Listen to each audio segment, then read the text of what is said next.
déjà pensé que la vulnérabilité pouvait être un cadeau? Alors, je t'explique ce que je veux dire.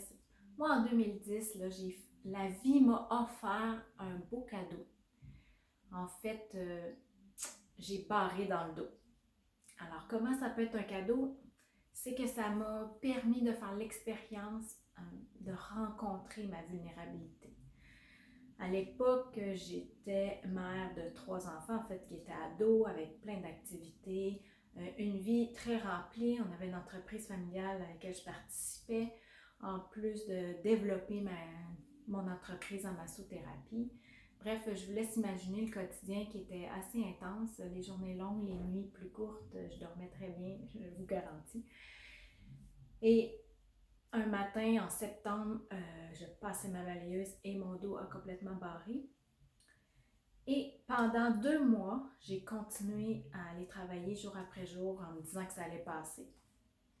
Pour finalement qu'à un moment donné, j'arrive à une conclusion logique, que j'ai de la misère à débarquer de la voiture, j'arrive plus à dormir, puis je m'en vais masser des gens qui sont dans un meilleur état que moi. Alors j'ai fait, c'est pas très cohérent, donc j'ai été comme plutôt obligée de m'arrêter et d'accueillir ce qui était là. En fait, d'aller à la rencontre de ma vulnérabilité parce que là, je ne pouvais plus être la superwoman que j'étais habituée d'être.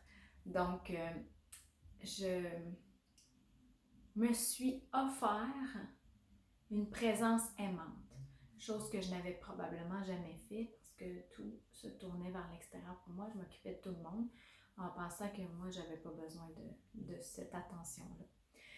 Je sais qu'il y en a qui peuvent se reconnaître en ce moment. Donc, le fait de... Là, j'ai dû m'arrêter et ça a duré 2 mois où est-ce que j'étais arrêtée. Je dormais pas plus la nuit. J'ai même pris des anti-inflammatoires qui ne changeaient absolument rien. Alors là, je me suis mis à observer les choses autrement. Au lieu de lutter contre le fait que je ne pouvais plus faire ce que j'étais habituée de faire, j'ai choisi tout simplement d'accueillir que, bon, écoute, là, c'est comme ça. Mais ça m'a pris 2 mois avant d'accepter, de dire, ben là, c'est comme ça, je dois accueillir que c'est comme ça, puis on verra qu'est-ce qui arrive.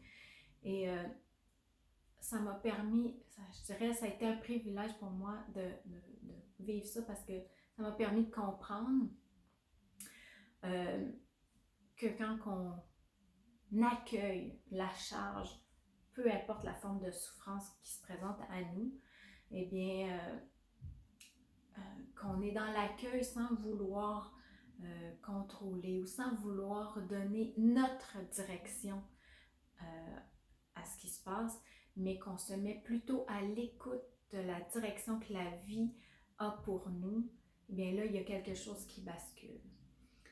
Puis c'est à travers ça, quand on est capable d'accueillir notre vulnérabilité et qu'à travers cette vulnérabilité, on rencontre, on reconnaît, on apprend à reconnaître, dans le fond, la force, la puissance de la vie qui est plus grande que nous, que notre force de contrôler, parce que finalement, on ne contrôle pas grand-chose.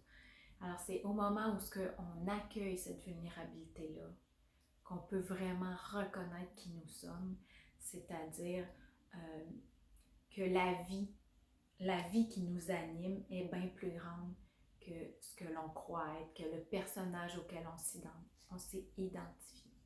Alors, la prochaine fois que tu rencontres ta vulnérabilité, que tu rencontres une souffrance, peu importe la forme qu'elle prend, que ce soit physique, émotionnellement, je t'invite à te rappeler de mon histoire et à dire, attends pas 2 mois pour accepter que c'est comme ça que ça se passe, être dans l'accueil de ça, puis observer la vie qui opère à travers cette expérience-là. Alors, je te souhaite une belle découverte, une belle rencontre avec la vie et par le fait même avec toi-même. À bientôt.